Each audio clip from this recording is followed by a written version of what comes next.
Lady Nifle is one of the strongest characters in the game. Regardless of what activity you're doing, she'll be able to clear enemies extremely fast. She's actually so strong that she'll finish you off faster than she finished her role in the story. You may call me Lady Nipple.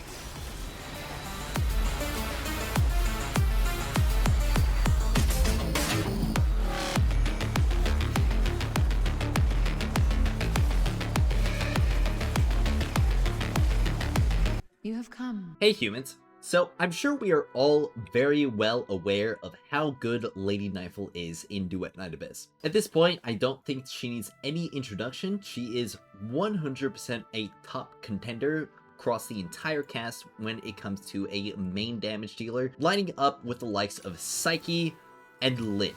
But of course, that is only if you're able to build and play her correctly, and thankfully, she is a bit easy on both fronts. So we're gonna go ahead and give a quick breakdown of her kit, starting off with her main damage ability, Lunar Hunt. It is going to be a skill cast, which will deal first Umbro damage, and then, upon casting it again, it will deal Lumino damage. So the Umbro damage effect will reduce the enemy's movement speed by 30% for 3 seconds, and the Lumino attack will reduce their attack by 25% for 3 seconds. Additionally, the Umbro attack has a much wider damage radius compared to the Lumino one, so that's where the majority of her AoE will be located. Next up, we have Lady Nifle's ultimate. Upon casting it, you will be given 6 enhanced casts of her skill, which will all be free, which is really good because this ult costs a ton of sanity, 120 total. And for 6 seconds, or until you do all 6 casts, she will additionally be granted a 60% trigger probability boost for her ranged weapon, and every last bit of her skill range above 100% will instead be converted into skill damage. And that is pretty good because a lot of these skill range effects can be stacked up a lot higher than the skill damage effects that we currently have. And finally, the enhanced skill casts for both the Umbro and the Lumino will have different effects. The Umbro one will have a significantly increased damage radius and will additionally group enemies together, while the Lumino one will have a massively increased skill multiplier. So that means Nifle's primary damage will be done through her Lumino, but it does not mean her Umbro damage will be anything to scoff at either. So this means that she can function in both activities, whether you're dealing with Lumino weak enemies or Umbro weak enemies, though at that same time, she may not be as effective as a damage dealer who is proficient in the singular given type. And finally, we have her passive. And this states that based off of Nifle's equipped ranged weapons trigger probability, each of her skill cast has a chance to spawn an additional one of the opposite type. So if you do a Lumino, it can cast an Umbro and vice versa. And skill casts that are procced by this passive will not be enhanced by the Misty Sea Requiem, which is her ultimate, but they still will benefit from the skill damage that you gain from converting your skill range into damage. So definitely keep that in mind, especially when we get to her I6. And her second passive simply states that both of her skills can trigger the Lumino or Umbro bonus effects. Now, moving on to her Introns. Intron 1 will be able to increase the trigger probability cap of her passive to 65% up from 50, and increases it by 15%. So if you're able to hit that 50% cap before, this won't change any of the trigger probability requirements that she may have. Next up, Intron 2 states when Lunar Hunt deals damage, Solar Eclipse will gain a 75% damage increase, and also vice versa. Intron 4 increases Lady Nifle's healing received as well as her sanity recovery, which is really important for how sanity hungry her skills can be. And Intron 6 is going to be one of her most important ones, and it will change how you can play her. And it states right here that when dealing damage using a ranged weapon, there is a 25% chance to summon either a Lunar Hunt or a Solar Eclipse at the target's location, and it can be triggered once every second. So what this means is that you're going to want a ranged weapon that is able to do a lot of hits and also has a lot of trigger probability in order to make the most out of Nifle's kit. So first off, talking about Lady Nifle's Demon Wedges, this is the primary setup that I am going to recommend. So you're going to want to run 4 Scorches currently because we don't really have access to anything better than that. The Skyloom Wildfire for the skill range and all the other benefits it provides, as well as the Prime Morale from the Typhon series, because the morale is going to be extremely valuable, especially on a character who's not able to stack it up through their Covenanter's Wedges. Next up, we have her weapon options. It's going to be a bit of a choice when it comes to her melee options, and there are going to be three primary options you're going to want to consider. Wainwraith is going to be the easiest one to put on. It's going to give you a flat skill damage increase. You probably have this maxed out for any of the other characters in this game because it is used just that much across the entire cast, and obviously it also has the added benefit of being able to run the piercing, ascent, and attack speed wedges in order to give you extremely strong traversal, and that alone is definitely worth it to run this over any of the other options just for the ease of use and saving up on some of the resources that you may have already invested into it. Talking about saving resources, if you have maxed out your Siren's Kiss for Rebecca, this is also another option. This will give you skill range, so in her ult state, you will be getting about 12% more skill damage over the Wainwraith, and you will also be able to run the Piercing Ascent on this as well.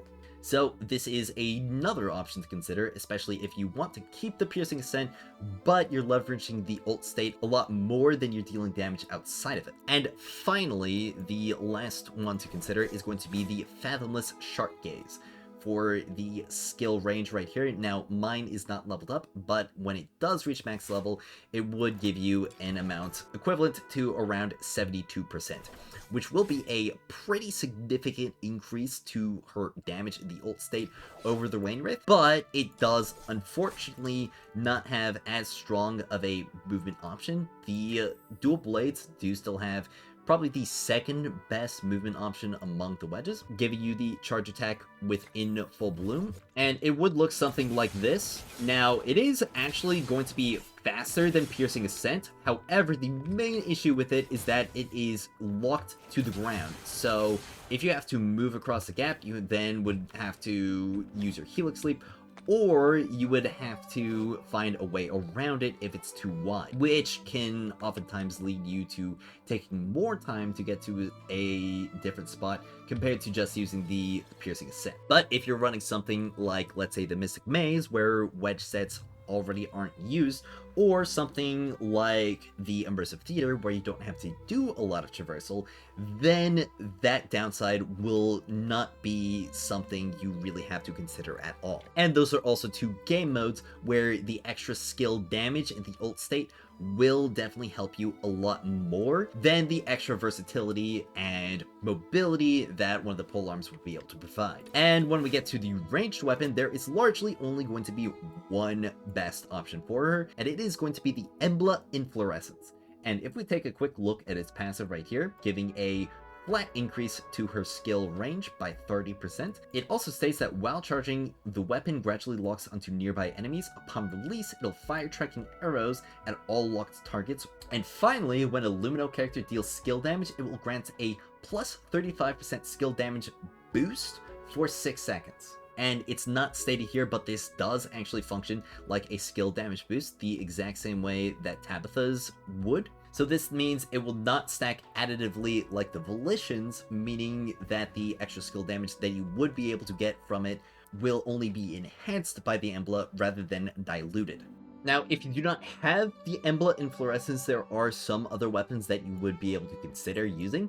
The Entropic Singularity is another gun that Nifle will be able to use at a decently good pace. It's able to provide enough weapon hits that you should be able to pretty consistently proc her I6 so long as you're constantly firing the weapon. And it's also really easy to build. You're able to get the maxed out trigger probability by just equipping one trammel and one green trammel, and you'd be able to do this with a purple trammel as well. And I'm pretty sure with just one smelt on this, you would be able to drop the green trammel for some other wedges. And beyond that, if you have the Guishu Ratchet, maybe you picked it up for some of your other characters, that would also be another pretty good option for boss scenarios, but less so when it comes to dealing with large groups of enemies, but you're mostly able to deal with those with skill casts regardless. The Embla in Fluorescence is going to be better than just about every single other option, no matter what. So if you are planning on mating Nifle, you're definitely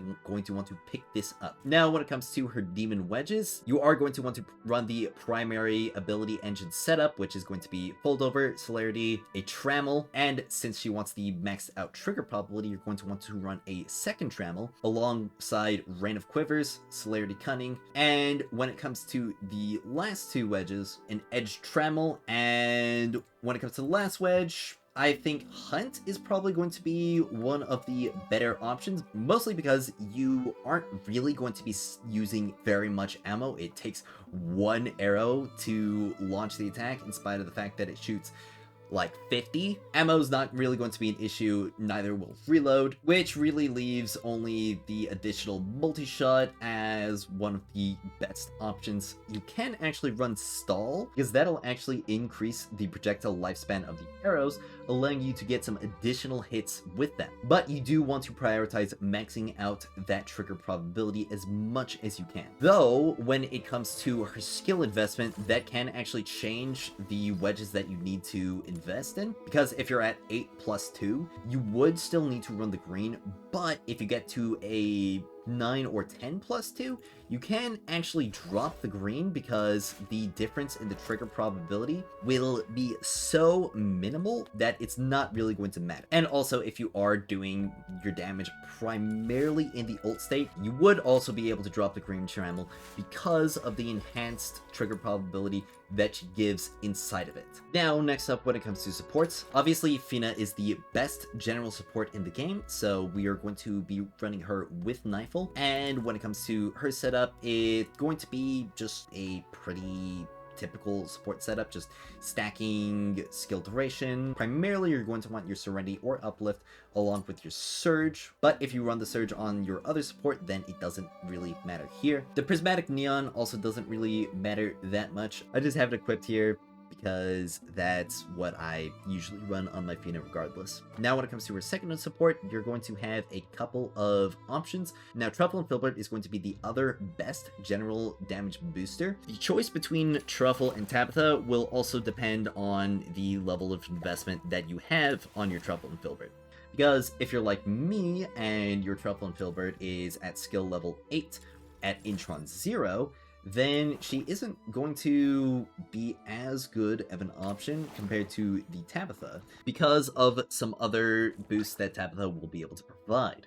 So as we can see here, my Truffle is giving me a 75% damage boost, and she won't really be doing much else other than that, apart from the healing, which isn't really necessary in the game currently. But my Tabitha will be giving me a 60% skill damage boost, which is 15% lower, but she will also be able to provide me additional attack, as well as being able to utilize the Shackle of Lone Wolf right here, though I would definitely recommend, regardless of if you're using Tabitha or Truffle, that you equip them with a boss stance shredding weapon, such as Destructo or Entropic Singularity, because oftentimes in those boss scenarios, that will provide you with a much higher boost to your overall damage and performance compared to otherwise. But if you're not in one, obviously the Shackle of Lone Wolf is going to be another option to consider. And what's more than this is that Tabitha won't necessarily have as many AI issues that Truffle and Filbert is known to have, but obviously once you get your Truffle to I2 and I3,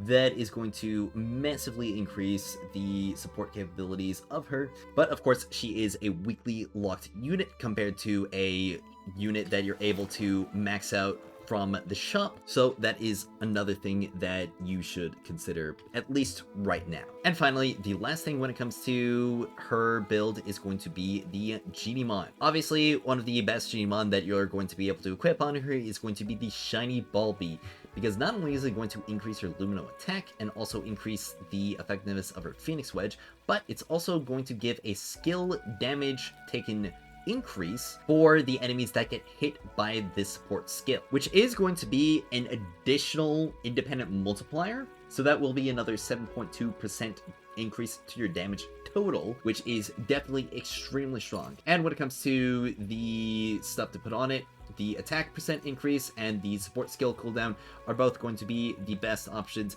When it comes to the last two slots, you can put in whatever, regardless of if it'll help you with collecting some more stuff on the field, helping out with your mobility, or giving you some extra tankiness with max HP, shield, or defense.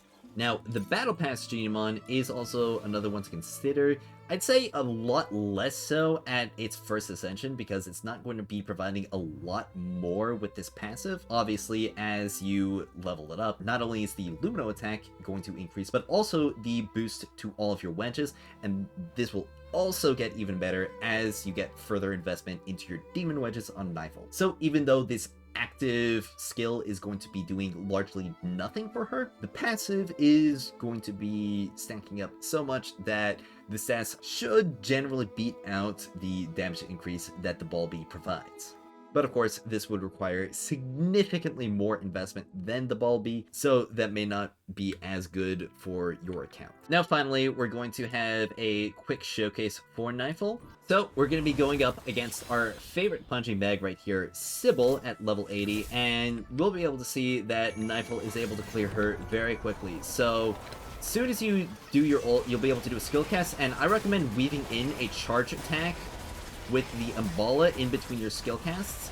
Not only will it increase your damage dealt over just doing skill casts, but it'll also maximize the uptime of her I6, because obviously if you're just spamming out the Embla compared to using a skill and then an Embla, you may be hitting the 1 second cap compared to delaying them. But as you can see right here, just using the Embla straight up without utilizing skills is also extremely strong, and this is really good for her because shooting the Embla is essentially free because of how little ammo it actually uses. So even without spending any sanity whatsoever, Nifle is still going to be an insanely strong character.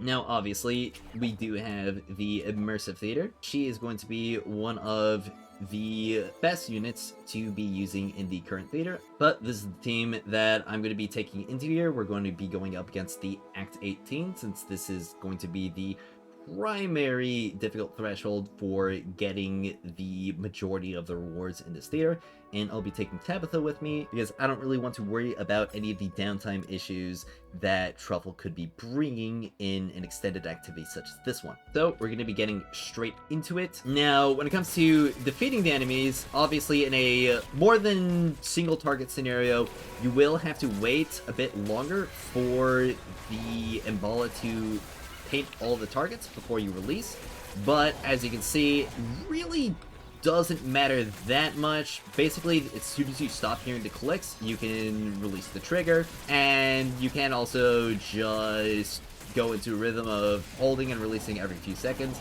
just so that you're firing even more, and this will be more than enough to take out all of the enemies, and again, it's costing you 0 sanity whatsoever. But that doesn't mean that she can't use her skills, because obviously these are going to be extremely strong and oftentimes pretty overkill in a lot of scenarios.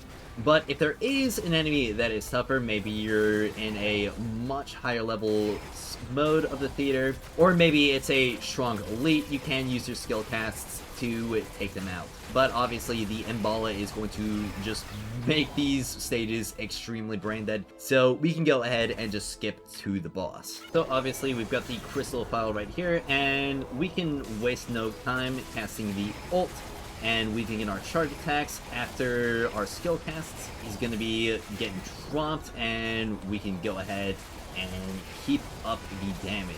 As soon as he drops, we're going to get straight into the mobbing phase, and we can use one of our last skill casts to end off the ult state, and then just use Embla to take out the remaining enemies. And obviously, like always, when it comes to the crystal file in the theater, we can, after we take care of the enemies, let our supports deal with the shredding of the shield, and this can allow us to completely skip its immunity phase. And as you can see, Depth is wasting no time in taking out his stats, And we can go ahead and precast the ult, wait for that last little bit to be done, and it'll be more than enough damage to take him out and clear the Act 18 of the Immersive Theater. Now, obviously, Lady Nifle is going to be one of the best characters in the game. We've been over this already, because of all of the crazy advantages that she's able to get, especially because she has an extremely strong AoE